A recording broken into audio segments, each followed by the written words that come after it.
বউয়ের পূজা করে যারা মাস্টার মাওলানা তারা, যে ওই এত শিক্ষিত তারপরে আজ পর্যন্ত সে এটাই শিখতে পারেনি যে বউকে 9খান কাপড় দিতে হয় বছরে, অথচ তার মা না খেয়ে ভিক্ষা করে চলে, তবু তার মাকে একটা কাপড় দিতে পারে না তার বউয়ের বয়ে। তাহলে বউকে স্নেহ করে না, ওই বউয়ের পূজা করে। এই স্বামী স্ত্রী দুইজনে যাবে, যেই জায়গাতে যাওয়ার সেখানে যাবে, বুঝতে পারবে কিয়ামত কাকে বলে। সম্মানিত মা ও ভগ্নীগণ, আপনাদের ক্ষেত্রে বিশেষ করে দুই একটি কথা। আপনার বাড়িতে তোষক আছে, গাবলা ক্যাথা আছে, সুকেশ আছে, বাক্স আছে, তারপরও স্বামীর কাছে মাঝে মধ্যে 3 পিস কাপড় চোপড়ি চান, অন্য কিছু চান না। রুমের মধ্যে খাট আছে 5 বছর হলো কিনা, আবার স্ত্রী বলছে এ খাট অন্যরকম একটা ডিজাইনারা খাট লাও। তো আপনি আসলে স্বামীর কাছে কোন জিনিসগুলো চাইতে পারেন? আমার যেহেতু সময় মাত্র 12 মিনিট আছে, তো এই কথাটি বলে আমরা শেষের দিকে চলে যাব। তো আপনার আমার স্ত্রী সবসময় এই জিনিসগুলি চায়। তো যারা উল্লেখযোগ্য স্ত্রী ছিলেন, যাদের নাম, যাদের বিষয়ে আল্লাহ তাআলা আকাশ থেকে সালাম পাঠিয়েছেন, তাদের দুই একটা উক্তি আপনাদের কাছে পেশ করি। একজন হলো আয়েশা রাদিয়াল্লাহু তাআলা আনহা। আয়েশা রাদিয়াল্লাহু তাআলা আনহা তিনি বলছেন, মুসান্নাফ ইবনে আব্দুর রাজ্জাক, মুসান্নাফ ইবনে আবি শাইবা, হাদিস যদি পড়েন বা পড়েন, খুব উচ্চ কেতাবে গেলে এই কেতাবগুলি পরবর্তীতে ক্লাস হয় না, নিজে পড়তে হয় কিনে গবেষণার জন্য। তো এই কেতাবে এই হাদিসটি এসেছে। আয়েশা বলছেন, আমি নবীজির মুখের দিকে তাকিয়ে দেখতাম, নবীজির মুখের দিকে তাকিয়ে দেখে যখন দেখতাম যে নবীজির মুখটা হাস্য উজ্জ্বল চেহারা আছে, খুব খুশিতে আছে, তার মানে স্বামীকে যখন তখন কথা বলা যায় না। বাহির থেকে এসেছে ভ্যান চালিয়ে, এমনি তো রাগ অবস্থায় আছে, আর আপনি এসে একটা কথা বলেছেন, মাঠে কাজ করে এসেছে, তার হাতে তো লাঠি ছিল, তো বউকে তো সাইজ করতে লাগবে লাঠি দিয়ে, কারণ এই মাঠে যে কাজ করে এই তো কোনোদিন বউয়ের পূজা করতে জানে না। বউয়ের পূজা করে যারা মাস্টার মাওলানা তারা। কেমন যে ওই এত শিক্ষিত তারপরে আজ পর্যন্ত সে এটাই শিখতে পারেনি যে বউকে 9খান কাপড় দিতে হয় বছরে, অথচ তার মা না খেয়ে ভিক্ষা করে চলে, তবু তার মাকে একটা কাপড় দিতে পারে না তার বউয়ের বয়ে। তাহলে বউকে স্নেহ করে না, ওই বউয়ের পূজা করে।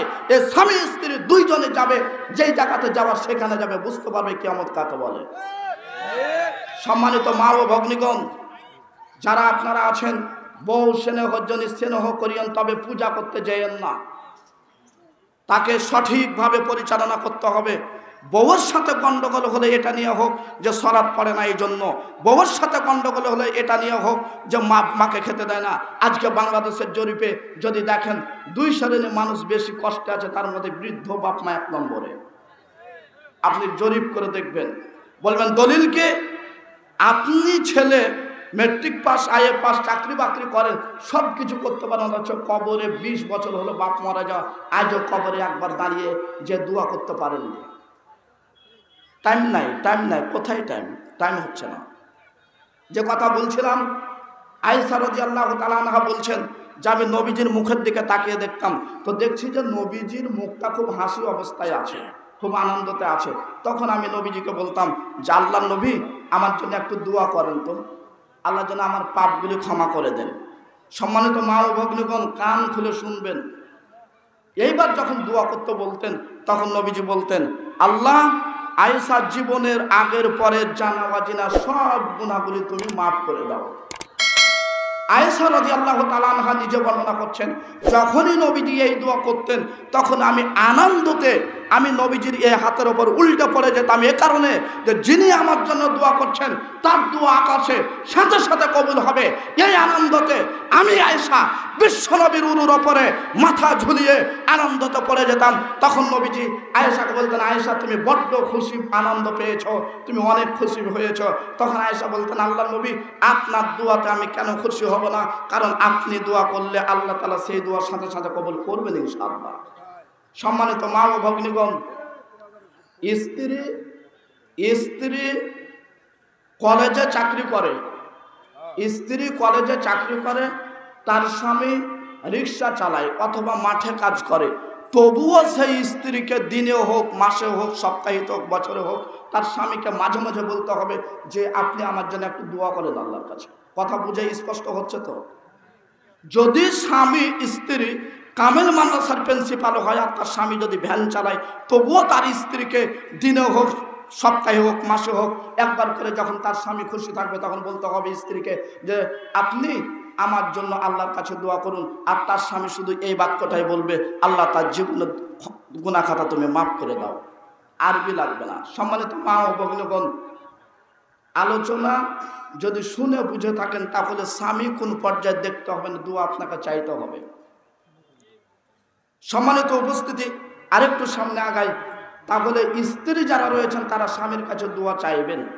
স্বামীকে আপনার পড়া লাগবে না, শুধু এ বাক্য যাতে বলতে পারে যে আল্লাহ আমার স্ত্রীকে ভালো রাখো, তার গুনাহ মাফ করে দাও, তাহলে আপনি আপনার স্বামীর কাছে দোয়া চাইবেন। এটা আপনি বাধ্য চাইতে হবে। আরেকটা বিষয়, এই হাদিসটাও সেই কিতাবগুলিতে এসেছে। আল্লাহ নবীর স্ত্রী আয়েশা তিনি বলছেন যে আমি নবীজিকে কাপড় চোপড়ের এত দায়ভার চাইতাম না, জামাকে এটা দেন ওটা দেন। আমি আয়েশা নবীজিকে বলতাম যে আল্লাহ নবী, আমি আপনার কাছে একটা বিষয় চাই, আপনি কি দিবেন না? দেখেন আয়েশার দাবি কেমন, স্বামীর কাছে আপনার স্ত্রী কি দাবি করে। আল্লাহ নবীর স্ত্রী আয়েশা বলছেন যে আমি নবীজিকে বলতাম, আল্লাহ নবী আমি আপনার কাছে একটা বিষয় চাই। কি সেটা? না তা আমার মন চাচ্ছে যে আপনি আমাকে একটা জিনিস দেন। কি সেটা বলো না তুমি। তখন বলছেন আমার মন চাই যে আপনি কাবা ঘরের ভিতরে আমাকে ঢোকার সুযোগ দিবেন, কাবা ঘরের ভিতরে যে আমি 2 রাকাত সালাত আদায় করব। দেখেন স্ত্রী কাকে বলে, স্বামীর কাছে কি দাবি করেছে? কাবা ঘরের ভিতরে প্রবেশ করতে চাই। আপনার স্ত্রী কয়দিন বলেছে যে টাকা তো অনেক আছে, চলেন উমরা করতে যাব? না, ওই কিনবে 60,000 টাকা দামের পালং খাট, এই দাবি। ওই ডিজাইন ফুল মার্কা মেক্সি উঠেছে ওটা কিনবে, 3 পিস কিনবে। কিন্তু আয়েশা চিন্তা দেখেন, আয়েশা চাচ্ছে যে নবীজি আপনার কাছে একটাই বিষয় চাই, সেটা হলো আপনি আমাকে কাবা ঘরের ভিতরে যেয়ে প্রবেশ করান, আর সেখানে আমি 2 রাকাত সালাত আদায় করব। এই কথা বললেন। তখন আল্লাহ নবীজি দেখেন আয়েশার কিভাবে পূরণ করলেন। তখন আল্লাহ নবীজি তাকে নিয়ে গেলেন, অথচ আয়েশা রাদিয়াল্লাহু তাআলা আনহা, অথচ আল্লাহ নবীর স্ত্রী আয়েশা তিনি মসজিদে নববীতে পাশে, সেখানে তিনি আছেন, মসজিদে নববীতে তিনি যান আসেন, অথচ তার দাবি নবীজির কাছে যে কাবা ঘরের ভিতরে প্রবেশ করব। তখন আল্লাহ নবীজি তাকে নিয়ে যে বলছেন ফাদখুলিল হিজরা ফাইন্নাহু মিনাল বাইত, তুমি এই হিজরে হাতিমে প্রবেশ করো, এটা হলো কাবার অংশ। তাহলে যারা হজ করে এসেছেন দেখবেন যে কাবার উত্তর সাইডে একটা জায়গা ফাঁকা আছে, ওই জায়গাটা ঘেরা থাকে, এই জায়গাটার নাম বলা হয় বাংলাতে হাতিম, আরবি কোরআনে হাদিসে বলা হয়েছে হিজির শব্দ। এই জায়গাটা হলো কাবার অংশ, এই জন্য তাওয়াফ করলে তার বাহির দিয়ে তাওয়াফ করতে হয়। এখন আপনার সাথে কথা যে আল্লাহ নবীজি কাছে স্ত্রী আয়েশা চাইলেন কাবা ঘরের ভিতরে প্রবেশ করার জন্য 2 রাকাত সালাত পড়বে, ওই হাতিমে যে প্রবেশ করলেন 2 রাকাত সালাত আদা করলেন। আর আপনার স্ত্রী কখন আপনার কাছে কি চাই? সম্মানিত মা ও ভগ্নীগণ, আপনার স্বামীকে আপনি বলবেন যে আমি যে রুমে সালাত পড়ি ওই রুমটা ভালো আছে না, আপনি টাইলস করে দেন। আমি বছরের টাকা অনেক ইনকাম হয়, আপনি একবার করে বছরে চলেন 5 দিনের মতন উমরা করে আসি। এইভাবে ভালো ভালো জিনিস আপনার স্বামীর কাছে চাইবেন, যেটা আয়েশা তিনি চেয়েছিলেন।